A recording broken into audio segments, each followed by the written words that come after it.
people that waited in line just to share this experience of Venom, Candyman, Night of the Living Dead, The Rock, Final Destination. But I want you to know you are now entering the Cinema Chop Shop with a top and a pop.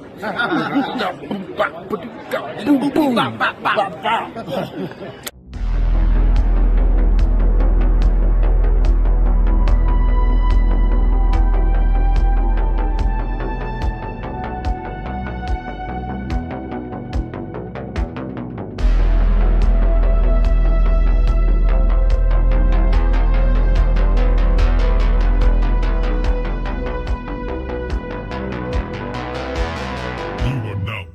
The Cinema Chop Shop. What's going on, everybody? It's David from the 80s, and you are now entering the Cinema Chop Shop, so park your ass right there. While you're there, don't forget to hit the like, the share, and the subscribe button. And today, we're going to review Nosferatu 2024. Welcome to 2025, by the way. Happy New Year to all you guys. And we're going to go ahead and review that. Now, I was trying to see that before I left on my vacation. So I've been MIA, went on vacation, we jumped across the pond and we went to London.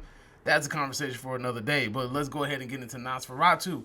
So this is directed by Robert Eggers, very prominent horror director.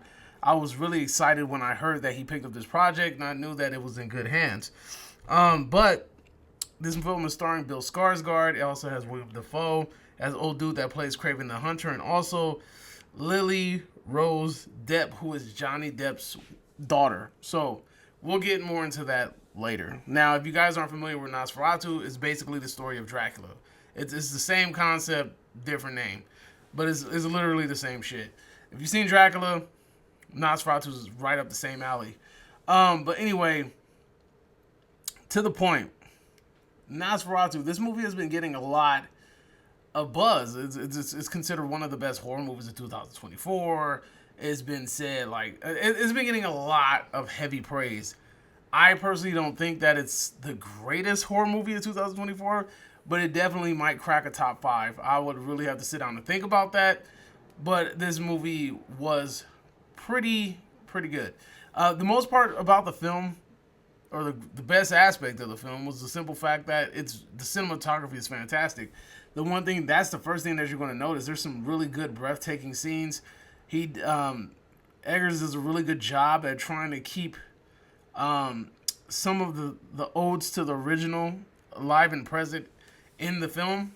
And the one thing that I know a lot of people have been questioning is the character design of Nosferatu. So people are expecting the design from like the black and white version, and I think there's one that was in there was a 70s version, and a lot of people were hoping that they would kind of stick to that design. And I already knew like they weren't going to stick to the design, because I mean it just doesn't, that design to me doesn't really, I don't think it translates well into today's audience. I don't think it translates well into modern cinema. Like, you want to make this your movie, you want to give this a fresh start, and they kind of redesigned Nosferatu, and it really feels like they refer to him as like the undead at several times in the movie. And the design they chose to go with really kind of, like, to me, articulates that idea of Nosferatu being the undead. You get what I'm saying? Also, on top of that, we have an ode to the source material for Dracula. Like, if you guys are familiar with the source material for Dracula, you would know that it was inspired by Vlad the Impaler. And you can see the striking resemblance between Skarsgård's Nosferatu, or Count Orlok, however you want to call him. You see the striking resemblance between him and Vlad the Impaler in this movie. It's like a zombified version of it. So there was people critiquing it. There's a specific element of it, but I implore you guys to look up Vlad the Impaler, and that'll tell you everything you need to know. Because again, this the concept of Dracula is based off of Vlad the Impaler. But anyway, I think another thing that I noticed about this movie too is that as you're watching this movie, you notice that it seems choppy. right? And if I'm not mistaken, I heard in the interview or something like that that there is a longer cut of this movie and it will be released with the physical release of the movie, which is a good thing.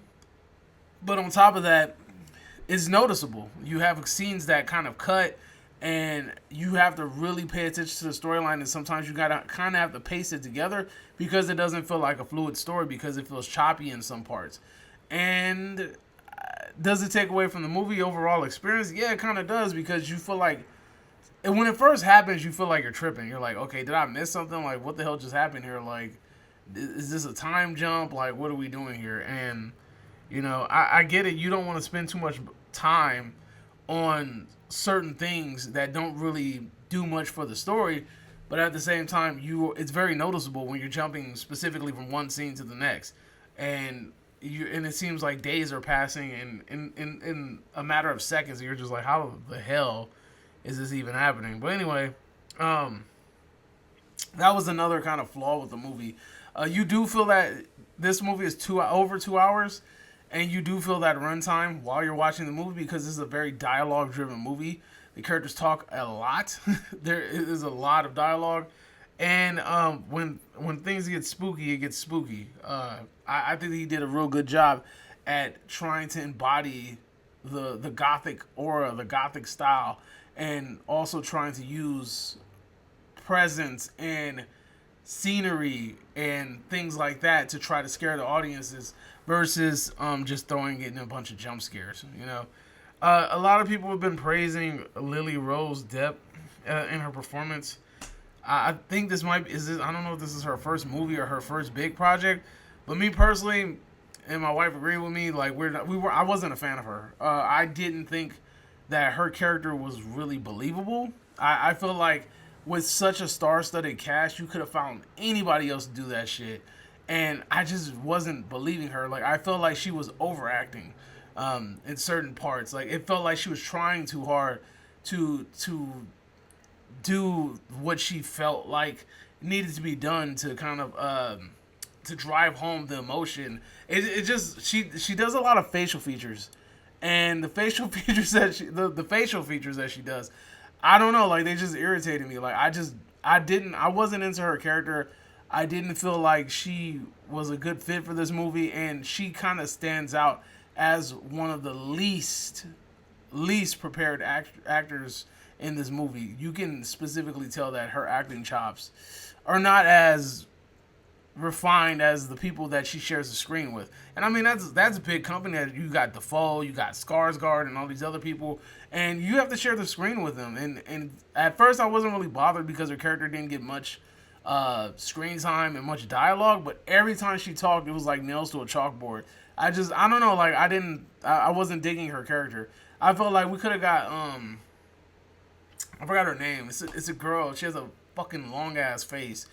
You could have got her. It's tons of other actresses that we could have that could have done this role. Especially again with the movie with the star-studded cast with like William Dafoe, Skarsgård, and old boy that plays Kraven the Hunter, and he's also from Kick-Ass, I believe. But yeah. So to me, she just stuck out like a sore thumb.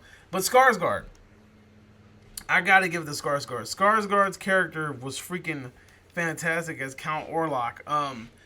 He was brooding, he was creepy, he was just menacing, and I enjoyed every time he was on the screen. He really like made me sit up and like, all right, I gotta pay attention. He has one scene where he has dialogue with Lily's character, and it's like he's threatening her, and you can really feel the tension in his voice.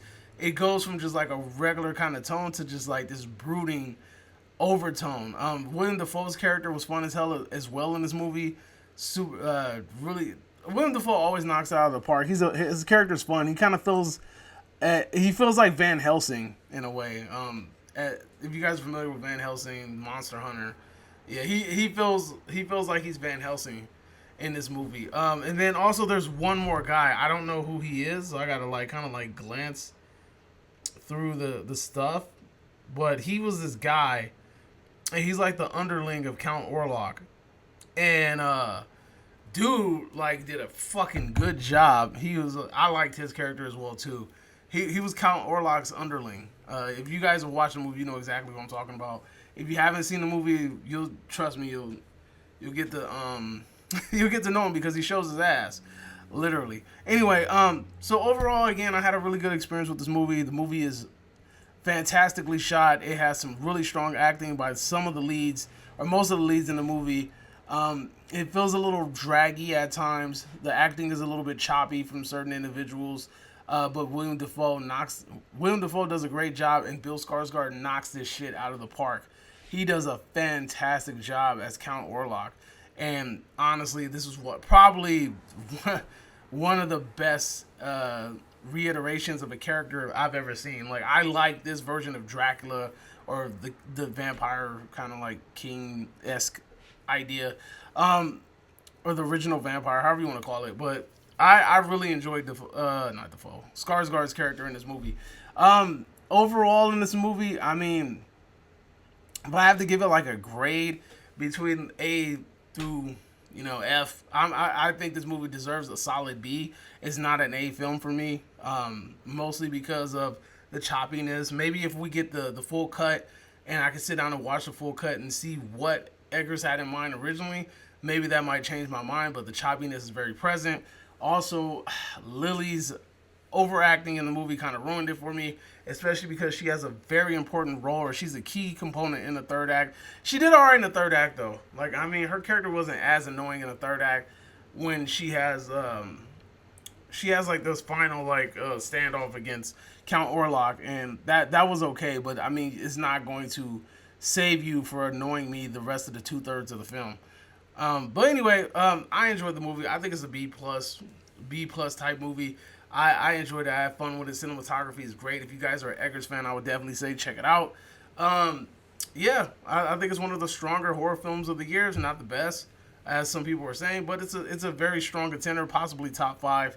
I would have to sit down and think about that. But that's all I got. Let me know in the comment section down below. Do you guys agree with what I said? Did you guys see Nosferatu?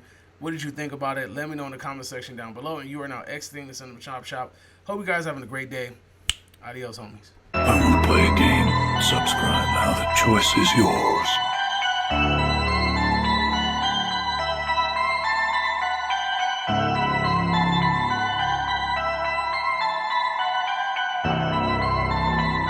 You're now exiting the Cinema Chop Shop.